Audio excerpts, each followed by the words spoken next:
The honourable member for Sackville, Preston Chesapeake. Merci, Monsieur le Président.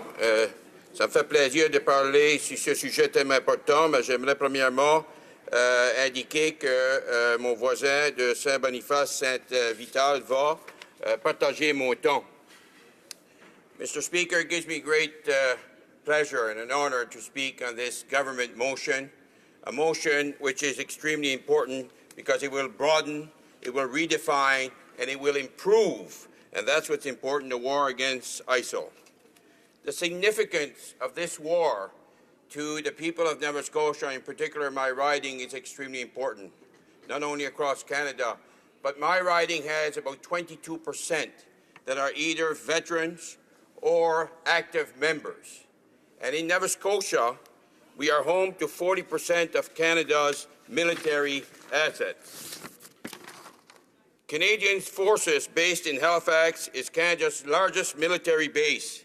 In addition, Nova Scotia is part of the Maritime Forces Atlantic, the largest naval presence in Canada.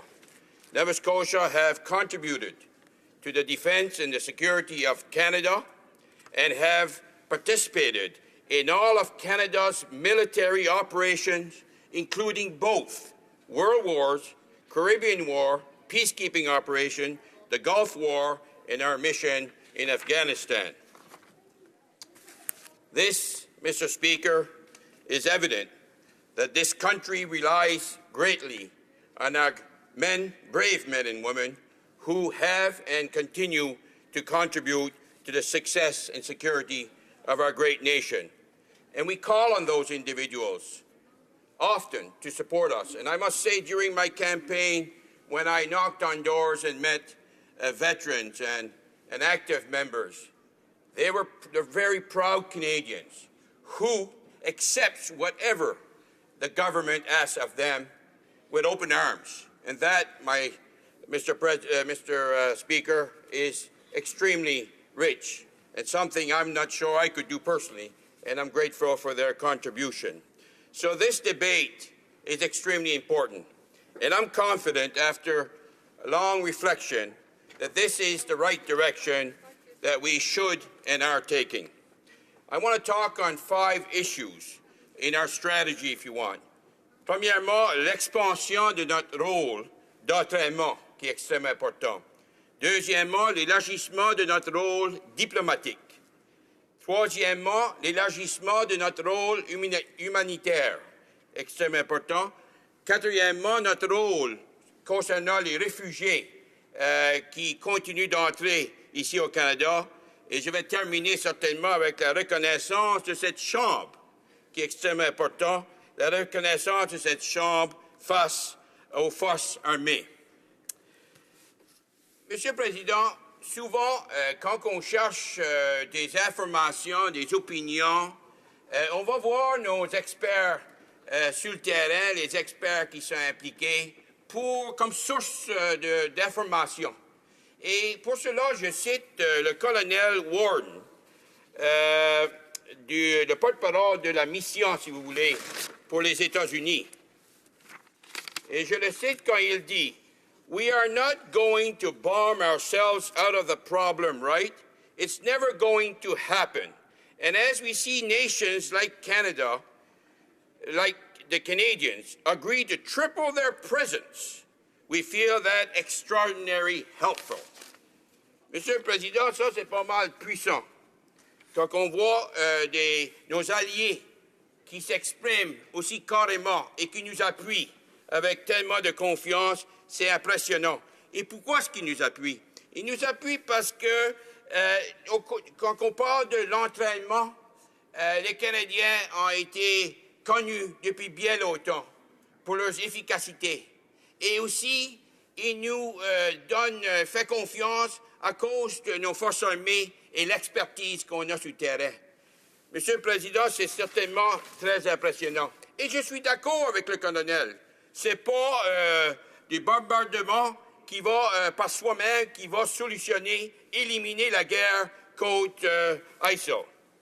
Donc, c'est une question de renforcer, d'entraîner les forces locaux, si on va faire une différence. et des équipés pour qu'ils puissent contribuer à combattre, si vous voulez bien, la guerre contre ISIL. Le deuxième point, broaden the mission. Ici, increase diplomatic involvement.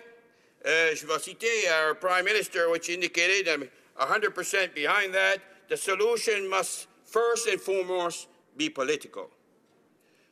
We have to make sure that we engage people, allies on the ground in the discussion to make sure that we are, as a coalition, working closely together. We must make sure that we speak with the international community if we're going to ever have lasting peace for the people in that region. Thirdly, I want to speak on the increase of humanitarian aid. We must do our part, and Canadians have always been looked at as strong contributors in that area. And we do so because millions of individuals have been displaced. We do so that we can support the most vulnerable people. That is why our government is investing $840 million over 3 years to support the basic needs of those hardest hit. When I speak of basic needs, I speak, of course, of food. I speak of shelter. I speak of health care. I speak about water. Those are essential, and we're going to be contributing greatly in that area. We will also invest $270 million to provide social services, to rehabilitate, if you want, local infrastructures, to help foster growth in the economy, to help support women, young, newborns, health, gender equality, etc., and so forth. Those are extremely important issues that we are going to be contributing as we move forward and as we are doing so. Quatrièmement, c'est la question des réfugiés. There's no question, Mr. Speaker, that Canada is a leader by far in opening up their arms and accepting refugees, which is extremely important during time of need. There's no question now we're dealing with a crisis that's over at least 30 years that we haven't seen such a crisis in the world. 9 million people have already been displaced. They are in terror, and we need to support them. And I'm extremely pleased for the international community to support, but I'm also extremely pleased of how our government is moving forward in doing that. And we're doing it very well, and it's been well over 20,000 people so far. I do want to mention in my riding the River Lake Syrian Refugee Project, which is co-chaired by Sue McLean and Laura Jane Fournier for their hard work in working with the community to raise funds, to find housing shelter, to accept families. It is because of those individuals and many individuals in the community that makes us so strong, and I thank them for that.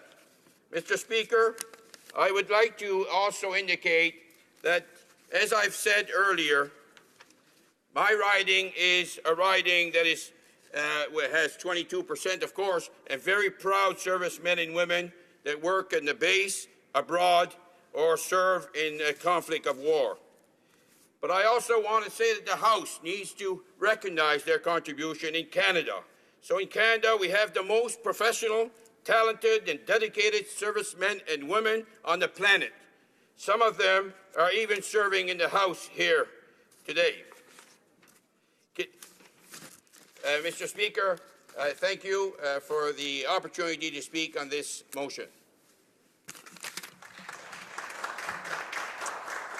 Questions and comments. The honourable member for South Surrey, White Rock. Thank you very much, Mr. Speaker, and I want to thank the member for an impassioned speech. I do have a question in terms of, and I understand because our government was as well administering humanitarian aid and food and water and shelter and those things. And the member mentioned about $850 million going to, and some of that going towards the rebuilding of infrastructure. And typically you have to have peace in the region in order to be able to have and build infrastructure and have it stay intact.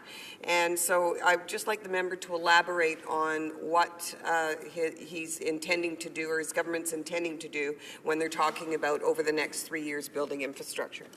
The honourable member for Sackville, Preston Chesapeake. Mr. Speaker, this is not a one-pronged approach. This is an approach where we will be doing many facets of supporting this community. For example, I mentioned our expanded role in training, which is essential. And if we are able to do that, if we're able to also support the families in need in that area, there is no question that we will, once the locals are trained and continue to the work that we've started, then of course we will be able to contribute more so in infrastructure areas. But we're still able to identify some areas at this time where we could begin the process at this time. Thank you. Questions and comments? Commentaires. The honourable member for Simcoe Grey. Mr. Speaker, I represent a riding that has a large base in it, base Borden. There are many families that obviously support our men and women in uniform continually. Compte tenu de l'augmentation de risque de la mission, tous les Canadiens et Canadiennes, et surtout les familles de ceux qui seront déployés, vont avoir un Internet l'évolution de l'opération Impact. Monsieur le Président, est-ce que ce gouvernement va tenir des séances d'information technique de façon régulière sur la mission de ces familles? The families on the base that I represent need information. Will there be technical briefings given on a regular basis to these families so they know exactly what's happening to their loved ones on the ground? The honourable member for Sackville, Preston Chesapeake. Oui, Monsieur le Président, je veux remercier certainement le membre de l'autre côté pour sa question. Je ne connais pas les détails, mais il y a un protocole qui existe entre le militaire, puis les familles, et puis l'information qui découle. Et il n'y a pas de doute qu'on va encourager que cette communication se fasse aussi souvent que possible afin d'assurer que les familles aient autant d'informations que possible. Merci. Questions and comments? The honourable member for Scarborough Rouge Park. Thank you, Mr. Speaker. I'd like to thank my friend for a very impassionate discussion this afternoon.